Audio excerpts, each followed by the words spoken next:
మీ business ఏదైనా మీ ఊర్లో promotion చేయాలంటే అది సుమన్ టీవీతోనే సాధ్యం. ఇప్పుడే సంప్రదించండి. సో మనతో పాటు ఉన్నారు టీడీపీ సీనియర్ ఎమ్మెల్యే. అంటే గతంలో ఎన్నో మహానాడులు చూసారు ఆయన. ఎన్టీఆర్, ఆ తర్వాత చంద్రబాబు, వారితో సమకాలీకులుగా ఉన్నటువంటి సీనియర్ నేతగా ఉన్న TDP MLA, senior MLA Gorantla Butchaiah Chowdary ఉన్నారు. ఆయనతో మాట్లాడదాం. నవ్వుతూ భవిష్యత్ చరిత్రలో ఇంత భారీ ఎత్తున తెలుగుదేశం పార్టీ ప్రారంభించిన ఇంత భారీ ఎత్తున జరగడం ఇది. వేలాదిగా లక్షలాదిగా తరలివస్తా ఉన్నారు. ఒక బ్రహ్మాండ వెనుకబడ్డ రాయలసీమ జిల్లాలో అభివృద్ధిని కాంక్షించే నాయకులంతా కూడా ఇక్కడికి వస్తూ ఉన్నారు.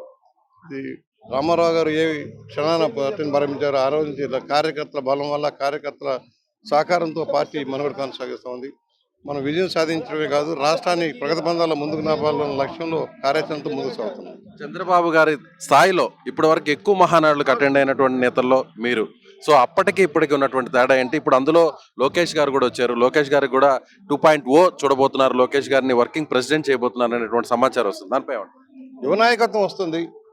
ఇప్పుడు మేము సీనియర్ మోస్ట్ పార్టీ ఫౌండర్ మెంబర్ల దగ్గర నుంచి వచ్చాము. మా తరం అయిపోతుంది, కొత్త తరం వస్తూ ఉంది. నవతరానికి లోకేష్ నాయకత్వం వస్తూ ఉన్నారు. చంద్రబాబు గారు కూడా ఆయన కృషితో ముఖ్యమంత్రిగా అవడమే కాదు, రాష్ట్రాన్ని ఒక నూతన పందాలు నడపడం కోసం ప్రయత్నం జరుగుతుంది. దానిలో లోకేష్ గారి పాత్ర ప్రధానమైనది కాబోతుంది. నాలెడ్జ్ గెయిన్డ్ పర్సన్గా ఆయన కూడా వచ్చాడు. యువతరానికి ప్రతినిధిగా ముందుకు రాబోతున్నాడు. ఆయనకు ఉన్నాయి ఆల్రెడీ అవకాశాలు ఉన్నాయి, ఇంకా అవకాశాలు కూడా ఇచ్చుకుంటే ఇంకా ముందుకెళ్ళడానికి కార్యకర్తలకి సహకారం అందించే మనుషులు కావాలి, కార్యకర్తలు సమన్వయం చేసే మనుషులు కూడా కావాలి. సమయం వెచ్చించడానికి ఎలా సరిపోతుంది దాని మీద ఒక ప్రయత్నం జరుగుతుంది. రాయలసీమ ముఖ్యంగా కడప అనగానే ఇది వైఎస్ కుటుంబానికి ఒక అడ్డా అంటూ కూడా ఇప్పటికే వైసీపీ చెప్తుంది. కానీ ఇప్పుడు తొలిసారి మహానాడిని కడప గడప మీద మీరు పెడుతున్నారు. సో రాయలసీమ ఇక మీద టీడీపీకి ఎలా మారబోతుంది? రాయలసీమ ఎన్టీఆర్ అడ్డా మర్చిపోకండి. రాయలసీమ ముద్దు బిడ్డ నందమూరి తారక రామారావు గారు.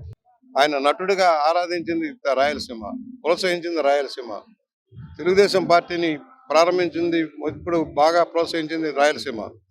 తర్వాత మధ్యలో అక్కడక్కడ తేడాలు వచ్చినా మరలా ఈ రోజున పునర్వైభవం సాధించుకుంటూ మనం ముందుకు సాగుతున్నాం. ఇవాళ అదే స్ఫూర్తితో మనం ముందుకు సాగుతున్నాం. తెలుగు గంగ పెట్టిన గాలేరు నగర్ అందరినీ వాళ్ళని జలవనరుల ప్రాజెక్టు పెట్టింది. కృతజ్ఞతగా రామారావు గారు ఆ కార్యక్రమాలను అమలు చేశారన్నది గమనంలో. చివరిగా ఒక ప్రశ్న. వైసీపీ విమర్శిస్తుంది, లక్షల సంఖ్యలో మహానాడికి ఇక్కడ కార్యకర్తలను జనాన్ని తీసుకొస్తున్నారు, కోవిడ్ వ్యాప్తికి టీడీపీ కారణమవుతుందని విమర్శిస్తారు. వాళ్ళ భయం వాళ్ళది. ఉచ్చబోసుకుంటున్నాడు జగన్మోహన్ రెడ్డి, ఇంట్లో కూర్చొని ఉచ్చబోసుకుంటున్నాడు, ప్యాంట్లు జరుపుకుంటున్నాడు భయపడిపోయి. ఈ జనప్రపంచం ఏంటి, ఇది నా అడ్డా అనుకున్నాను, నా అడ్డా కాదు తెలుగుదేశం అడ్డా అని ఆయన రుజువు అయిపోతుంది. Right sir, thank you. So ఇది TDP senior MLA Gorantla Butchaiah Chowdary చెప్తున్న ప్రకారం టీడీపీ అంటే ఫౌండర్ మెంబర్లో ఒకరిగా ఉన్నటువంటి తను ఎన్నో మహానాడులు చూశాను. ఇప్పుడు లోకేష్ లాంటి యువతరం ఆ నేతృత్వంలో ఇప్పుడు మహానాడు జరుగుతుంది. సో ఇప్పుడు మహానాడు సూపర్ సక్సెస్ అయింది. ముఖ్యంగా వైసీపీ చేస్తున్నటువంటి కోవిడ్ పై విమర్శలు చేస్తున్న వైసీపీకి ఇక్కడ జరుగుతున్నటువంటి మహానాడు చూస్తే భయం వేస్తుంది. అందుకే అలాంటి వ్యాఖ్యలు చేస్తున్నారు అంటున్నారు ఆయన.